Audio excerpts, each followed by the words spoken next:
ഇന്നത്തെ നോമിനേഷൻ കഴിഞ്ഞ പാടെ ശ്രീതു വലിയ കരച്ചിൽ ആരംഭിച്ചു.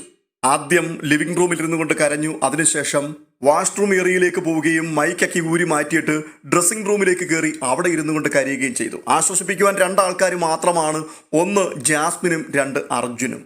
ശ്രീതുവിന്റെ പ്രശ്നം, ശ്രീതു അവിടെ കോംബോ നാടകം കളിച്ച് മുൻപോട്ട് പോവുകയാണ്. ഇവിടെ നിൽക്കുവാൻ യാതൊരു അർഹതയുമില്ലാത്ത ആളാണ് എന്ന് പറഞ്ഞു. കോംബോ നാടകമാണ് ഏറ്റവും അധികം ശ്രീതുവിനെ പ്രകോപിപ്പിച്ചത്. ആരാണ് ശ്രീതുവിനെതിരെ ഈ കോംബോ നാടകത്തെക്കുറിച്ച് സംസാരിച്ചത്? അത് അങ്ങ് കൺഫെഷൻ റൂമിൽ നടന്നൊരു കാര്യമാണ്. കൺഫെഷൻ റൂമിൽ പറഞ്ഞ കാര്യങ്ങൾ പുറത്തു പറയാൻ പാടില്ല എന്ന് ഒരു വ്യവസ്ഥ അവിടെ നിലനിൽക്കുന്നുണ്ട്. അപ്പോൾ തന്നെ കൺഫെഷൻ റൂമിൽ ആരോ ഒരാൾ ശ്രീതു കോംബോ നാടകം കളിക്കുന്നു എന്ന് പറഞ്ഞു. ആരാണ് ആ പറഞ്ഞ വ്യക്തി? അത് നന്ദനയായിരുന്നു. നന്ദന ആദ്യമേ ശ്രീതുവിൻ്റെയും അർജുൻ്റെയും പേരാണ് പറഞ്ഞത്. രണ്ടുപേരും ഇവിടെ കോംബോ പിടിച്ച് അങ്ങനെ നാടകം കളിച്ച് മുൻപോട്ട് പോയിക്കൊണ്ടിരിക്കുകയാണ്. ഇവർ രണ്ടുപേരും പുറത്തു പോകണം എന്ന് നന്ദന പറഞ്ഞു. അകത്ത് പറഞ്ഞ അതേ കാര്യം തന്നെ നന്ദന പുറത്തു വന്നിട്ട് ആരുടെയോ ചെവിയിൽ ഓതിക്കൊടുത്തു. ഞാൻ അവരെ രണ്ടുപേരെയുമാണ് പറഞ്ഞത്, കാരണവും ഇന്നതാണ് എന്ന് പറഞ്ഞു. പക്ഷെ ആ കേട്ട വ്യക്തി നന്ദനയെ ചതിച്ചു. എന്നിട്ട് ശ്രീതുവിന്റെ കാതിൽ പോയി കൊടുത്തു, നിന്നെ നോമിനേറ്റ് ചെയ്തത് ഇന്ന കാരണം കൊണ്ട് ഇന്നയാളാണ് എന്ന്.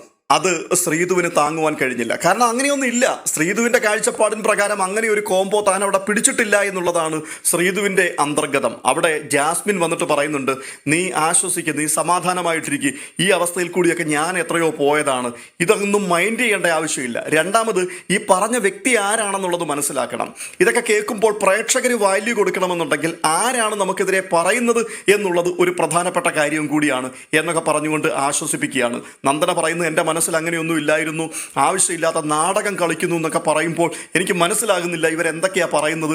ഒടുവിൽ ഈ ഡ്രസ്സിംഗ് റൂമിനകത്ത് മൈക്കില്ലാതെ ഇരുന്ന് കരഞ്ഞപ്പോൾ ബിഗ് ബോസ് അവിടെ നിന്ന് ഇറക്കി വിടുകയും കൂടി ചെയ്തു. അല്പം കഴിഞ്ഞപ്പോൾ ഗാർഡൻ ഏരിയയിൽ നന്ദനയും സായിയും തമ്മിലുള്ള ഒരു ചർച്ച നടക്കുന്നുണ്ട്. അവിടെ സായിയുടെ ചില ഒബ്സർവേഷനുകൾ നന്ദനയുമായിട്ട് അദ്ദേഹം പങ്കുവെക്കുകയാണ്. വളരെ ക്ലിയർ ആയിട്ടുള്ള ചില കാര്യങ്ങളാണ് സായി അവതരിപ്പിക്കുന്നത്.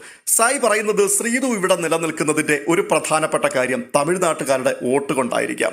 രണ്ടാമത്തെ പ്രധാന ഘടകം, ശ്രീതു ഇവിടെ മലയാളം അറിയില്ല എന്നാണ് പറയുന്നത്. നമ്മൾ പറയുന്ന മിക്ക കാര്യങ്ങളുടെയും അർത്ഥം എന്താണ്, അതെന്താണ്, ഇതെന്താണ് എന്നൊക്കെ ശ്രീതു നമ്മളോട് ചോദിക്കുകയും ചെയ്യുന്നുണ്ട്. പക്ഷെ നീ ഒരു കാര്യം ശ്രദ്ധിച്ചോ, ശ്രീതുവിന്റെ അമ്മ ഇവിടെ വന്നു കയറിയപ്പോൾ തുടക്കം മുതൽ ഒടുക്കം വരെയും യാതൊരു വാക്കുപോലും അവർ തമിഴ് ഉപയോഗിച്ചിട്ടില്ല. മലയാളം മാത്രമേ അവർ സംസാരിച്ചിട്ടുള്ളൂ.